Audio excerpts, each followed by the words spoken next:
అధికారం ఉన్నా లేకున్నా నిత్యం ప్రజలతో మమేకమయ్యామని టీడీపీ నేత నిమ్మల రామానాయుడు అన్నారు. జగన్ పాలనతో జనం విసిగిపోయారన్న ఆయన వచ్చే ఎన్నికల్లో కూటమి విజయం ఖాయమన్నారు. వైసీపీ పాలనలో అభివృద్ధి శూన్యమంటున్న రామానాయుడుతో మా ప్రతినిధి శివ ఫేస్ టు ఫేస్.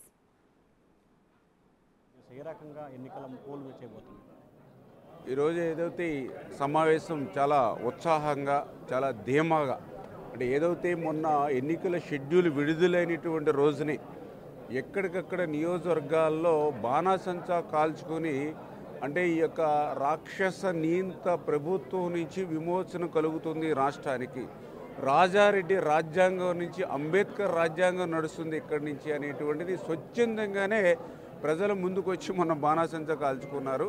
అంచేత ఆ రోజు నుంచి ఈ రోజు వరకు కూడా ఎక్కడికక్కడ ఏదైతే గ్రౌండ్ లెవెల్లో, ఎందుకంటే ద ఫస్ట్ టైం కూడా తెలుగుదేశం పార్టీ ఇంత ఎర్లీగా టికెట్లని అనౌన్స్ చేసి ఆ అనౌన్స్ చేసినటువంటి టికెట్లు కూడా సామాజిక న్యాయాన్ని పాటిస్తూ అదేవిధంగా కోట్లాది మంది ప్రజల యొక్క అభిప్రాయాలు తీసుకుని దానికి అనుగుణంగా ఎన్నో కసరత్తులు తీసి చంద్రబాబు నాయుడు గారు ఏదైతే మరి టికెట్స్ని అనౌన్స్ చేశారో దాని ప్రభావం దాని ఫలితం ఇవాళ ఈరోజు మీటింగ్లో కనిపించింది.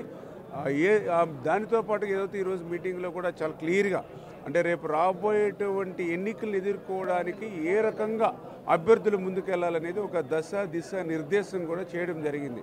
అందులో పర్టికులర్గా ఏదైతే రేపు ఏప్రిల్ 18 నామినేషన్స్ చేసేంత వరకు కూడా ఏదైతే ఈ యొక్క ఈ 25 డేస్ ఏదైతే ఈ యొక్క ఉన్నాయో దాన్ని కూడా ఒక 4 పార్ట్స్ కింద డివైడ్ చేసుకుని ఫస్ట్ వీక్ ఏం చేయాలి, సెకండ్ వీక్ ఎట్లా పోవాలి, థర్డ్ వీక్ ఎట్లా పోవాలి, ఫోర్త్ వీక్ ఎట్లా పోవాలి, ప్రయారిటీస్ ఏమిటి అనేది కానీ అదేవిధంగా ఏదైతే న్యూట్రల్ ఓటర్స్ని ఎట్లా మనం ఇన్ఫ్లుయెన్స్ చేసుకోవాలి, ఏదైతే ఇన్ఫ్లుయెన్స్డ్ పర్సన్స్ విలేజ్లో కానీ కాన్స్టిట్యున్సీలు ఎవరైతే ఉన్నారో అసోసియేషన్స్తో ఎట్లా మనం మీట్ అవ్వాలి, వీటన్నిటికీ మించి రేపు ఎలక్షన్ మేనేజ్మెంట్ పోల్ మేనేజ్మెంట్ ఎంత పర్ఫెక్ట్గా చేసుకోవాలనేది చంద్రబాబు నాయుడు గారు తనకున్నటువంటి 40 సంవత్సరాల రాజకీయ అనుభవాన్ని ఉపయోగించి చెప్పడమే కాకుండా ఆయా రంగాలకు సంబంధించినటువంటి నిపుణులు ఎవరైతే ఉన్నారో వాళ్ళతో కూడా మరి ఒక పవర్ ప్రజెంటేషన్ కూడా ఇచ్చి చాలా క్లియర్గా అభ్యర్థులకు కూడా ఏదైనా ఇంకా అనుమానాలు కానీ ఇవి కానీ ఉంటే అవి కూడా నివృత్తి చేసి రేపు జరిగేటువంటి ఎన్నికల్లో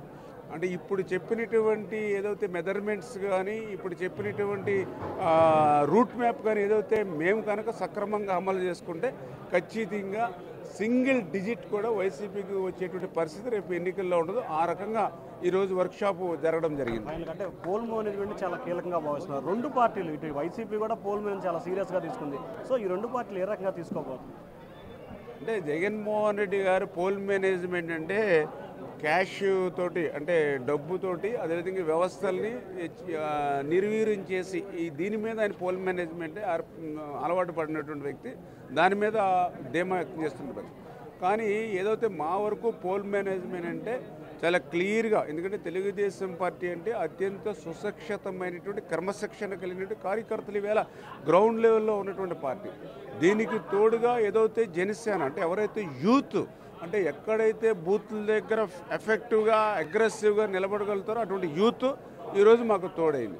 వీళ్ళిద్దరికీ తోడుగా ఏదైతే మరి ఎన్డీఏ ఏదైతే భారతీయ జనతా పార్టీ కూడా మరి వాళ్ళకు ఉన్నటువంటి ఎక్స్పీరియన్స్ కానీ వాళ్ళకు కూడా బూత్ లెవెల్లో క్రమశిక్షణ కలిగినటువంటి ఆర్గనైజేషన్స్ ఉన్నాయి. అంటే ఇవన్నీ కలిసిన తర్వాత మరి ఎఫెక్టివ్గా ఈ యొక్క బూత్ మేనేజ్మెంట్ పోల్ మేనేజ్మెంట్ కానీ ఈ యొక్క ఎలక్షన్ మేనేజ్మెంట్ కానీ 100% పర్ఫెక్ట్గా తెలుగుదేశం పార్టీ పరంగా వెళ్తుంది.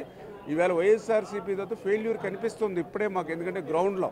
ఎందుకంటే ఇప్పుడు వైఎస్ఆర్సీపీ పార్టీ అభ్యర్థులు ఎవరైతే ఉన్నారో వాళ్ళు గ్రామాలకు వెళ్తూ ఉంటే ముఖం చాటేస్తున్నారు వైఎస్ఆర్సీపీ నాయకులు. ఈ 5 సంవత్సరాల్లో మేము ఎవరూ గుర్తు రాలేదు, వాలంటీర్స్ని పట్టుకుని నడుపుకెళ్ళారు. ఈరోజు మేము వచ్చి పని చేస్తే మాకు ఏ గౌరవం దక్కనప్పుడు, ఏ పదవి దక్కనప్పుడు, మాకు అలా గుర్తింపే లేనప్పుడు మేము ఎందుకు చేయాలనేటువంటి ఆలోచనతో ఇవాళ వైఎస్ఆర్సీపీ కేడర్ అంటే ఎవరైతే బూత్ల దగ్గర ఓటర్స్ని తీసుకొచ్చి పోల్ చేయించేటువంటి వైఎస్ఆర్సీపీ కార్యకర్తలందరూ కూడా కార్డును వదిలేశారు. ఇప్పుడు వాలంటీర్స్ని ఎవరైతే వాళ్ళు నమ్ముకున్నారో వాళ్ళు కూడా ప్రత్యక్షంగా వచ్చి ఇప్పుడు పనిచేసేటువంటి అలాగే ఈరోజు వాలంటీర్కి మేము 10,000 ఇస్తాం 20,000 ఇస్తామని వాళ్ళని మభ్యపెట్టి లేకపోతే మీరు రిజైన్ చేసి మాకు పని చేయండి మేము మళ్ళీ వచ్చాక మీకు మళ్ళీ వాలంటీర్ ఇస్తామని ఇట్లాగా మభ్యపెట్టేటువంటి ఆలోచనలో ఉన్నారు. దాన్ని కూడా వాలంటీర్స్ కూడా గమనిస్తూ ఉన్నారు.